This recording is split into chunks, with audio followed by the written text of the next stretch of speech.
তাই তো? কিন্তু ভালোবাসা কি জাত, ধর্ম, বংশ এসব দেখে রাজকন্যা? এতদিন ধরে আপনার সঙ্গে চলতে চলতে চিনতে বুঝতে পারার সাথে সাথে আমার মনের সবটুকু আপনাকে যে ঘিরে নিয়েছে আমি আমি বুঝতেই পারিনি। আমি যখন থেকে বুঝতে পেরেছি যে আমার মন আর আমার নিয়ন্ত্রণে নেই, তখন থেকে আমি আপনাকে বুঝতেও দিইনি। আপনার রক্ষক হয়ে আপনার পাশে থেকেছি। আপনার বাবাকে দেওয়া কথা অক্ষরে অক্ষরে পালন করেছি। আমাদের সবার মনে এমন এক গোপন ঘর থাকে, যেই ঘরের আগল একমাত্র সেই মানুষটাই খুলতে পারে যার জন্য আজীবন অপেক্ষা করে থাকা যায়।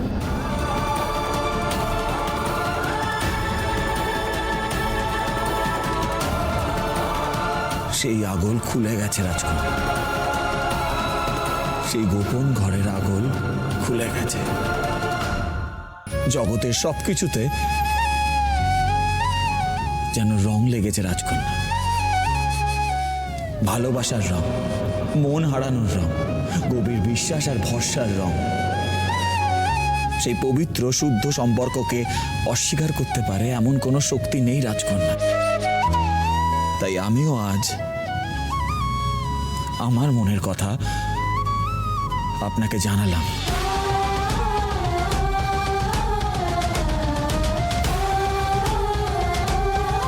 আজ যখন তোমাকে হারিয়ে ফেলতে যাচ্ছিলাম, তখন আমিও বুঝেছি আমার মনেও সেই একই অনুভূতি। কিন্তু কি করে সে কথা বলি তোমায়? আমি যে নিজের সুখের কথা, নিজের জীবন গড়ার কথা ভাবতেও পারি না। আমার উপর গোটা রূপনগরের দায়িত্ব। আমার পরিবার, আমার বাবা, প্রজারা সবাই যে আমার দিকেই তাকিয়ে আছে, আমার অপেক্ষায় আছে। যার জীবন এই বৃহত্তর স্বার্থে নিয়োজিত, সে কি করে ভালোবাসার মানুষের হাত ধরে সুখের ঘর গড়বে বলো তো? একই রাজকন্যা, আপনি কিছু বলছেন না? আপনি কাঁদছেন কেন? আপনার কি আমাকে অযোগ্য বলে মনে হয়? আমি কি আপনাকে ভালোবেসে ভুল করেছি, অপরাধ করেছি? জানি না আমি জানি না আপনি আমায় এখন কি চোখে দেখছেন বা এরপরে আমায় কি চোখে দেখবেন, কিন্তু তাতে আমার ভালোবাসার এতটুকুও খামতি হবে না রাজকন্যা। আমি আপনাকে এইভাবেই আজীবন ভালোবেসে যাব। আপনি যদি মুখও ফিরিয়ে নেন, আমি কিন্তু আপনার পাশ থেকে সরে যাব না।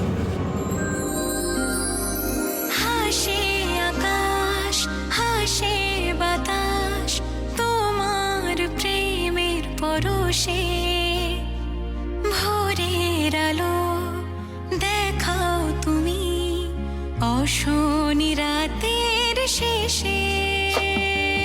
হাসে আকাশ, হাসে বাতাস, তোমার প্রেমের পরশে। ভোরের আলো দেখাও তুমি অশনি রাতের শেষে। তোমার মতন মানুষ আমি সত্যি দেখিনি। এত সাহসী, সৎ, নির্ভীক, আমার পরম বন্ধু। তুমি জানো তুমি যখন সাড়া দিচ্ছিলে না, আমার যে কি অবস্থা হয়েছিল আমি তোমাকে বলেও বোঝাতে পারবো না।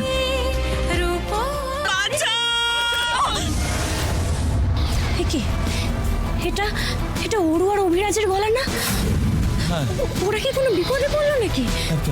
চলুন তো গিয়ে দেখি।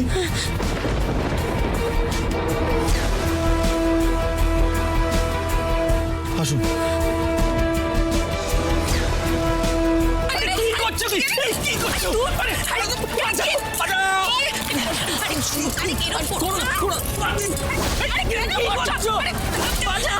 তুমি শোনো, শোনো আমি বলছি শোনো তুমি এরকম করো না। আরে আরে বাঁচাও করো না বলছি, থামো করো না। খবরদার বলছি, তুমি আর একটাও পাথর ছুড়বে না, নইলে কিন্তু আমি ভুলে যাব তোমার কষ্ট দেখে মায়ায় পড়ে আমি তোমাকে সাহায্য করতে গেছিলাম। এরা কিন্তু বারবার আমাকে বারণ করেছিল, তাও আমি এদের কারোর কথা শুনিনি। আর তোমার কষ্ট দেখে আমি তোমাকে ফেলে রেখে যেতেও পারিনি, আর তুমি উল্টে আমাদেরকেই আঘাত করলে। যে সাহায্য করে তার সাথে কেউ এমন ব্যবহার করে? আমাদের আটমনের সর্বনাশ করেও শান্তি হয়নি, আবার ফিরে এসেছো শয়তানি কক্ষসীর দল। চলে যাও বলছি, না হলে আরো আঘাত করব। আরে বাবা, কোথায় খক্ষসী? তুমি কোথায় খক্ষসী দেখতে পাচ্ছ? আমরা তো সবাই মানুষ। যদি খক্ষসী হতাম তোমার কষ্ট দেখে তোমায় সাহায্য করতে যেতাম, নাকি তোমাকে বাঁচাতে যেতাম, কোনটা বলো তো? তোমরা সত্যি মানুষ, খক্ষস নও? না, তোমরা মানুষই রূপে খক্ষস, আমি নিশ্চিত। হ্যাঁ, বিশ্বাস করো, আমরা মানুষ। খোকস হলে কি তোমার আক্রমণের পরে আমরা চুপ করে থাকতাম না। আমরা মানুষ বলেই খোকসদের মতন আমাদের শক্তি নেই তোমার আঘাত প্রত্যাঘাত করার। শোনো, ক্ষমতা থাকলে এতক্ষণ ওই আগুনের গোলাগুলো ছুঁড়ে তুমি পার পেতে না, বুঝিয়ে দিতাম। বদমাইশ কালা পাথর কোথাকারে। না। আসলে এত বছর মায়া ঘুমিয়েছিলাম তো, তাই মানুষ খক্ষস সব গুলিয়ে গেছে। কিন্তু এই জঙ্গলে তো সাধারণ মানুষের ঢুকতে পারার কথা নয়। তোমরা যদি মানুষ হও, কি করে ঢুকলে এখানে? আচ্ছা ঠিক আছে, আগে বলো তো তুমি কে? তোমার এমন অবস্থা কি করে হয়েছিল? না, আমি সে কথা তোমাদের কেন বলবো? নিজের বিপদ নিজে ডেকে আনি আর কি। এত বছর পর নাক, মুখ, হাত, পা সব ফিরে পেয়েছি। আবার সেই বন্দি জীবনে আটকে যাই যদি? আমার থেকে তোমার বিপদ হবে বলে তোমার মনে হচ্ছে? আমাকে তো তুমি বন্দি করে মেরে ফেলতে চেয়েছিলে, উল্টে আমি তোমাকে এখন সাহায্য করতে এসেছি, আর তুমি আমাকে এমন বলছো। আরে বাবা, তুমি যদি আমাকে ঠিক করে না বলো তুমি কে, তোমার আসল পরিচয় কি, তাহলে কি আমি তোমাকে সাহায্য করতে পারবো না বুঝতে পারবো তোমার সমস্যা কি? বেশ, তোমার কথা শুনে আমি একটু সাহস পাচ্ছি। তবে আমার আসল চেহারা তো তোমরা দেখোইনি। এই পোড়া কালো চেহারা আমার নয়। খুব কষ্ট হয় আমার। আগের অমন সোনার বরণ রং হারিয়ে গেছে বলে।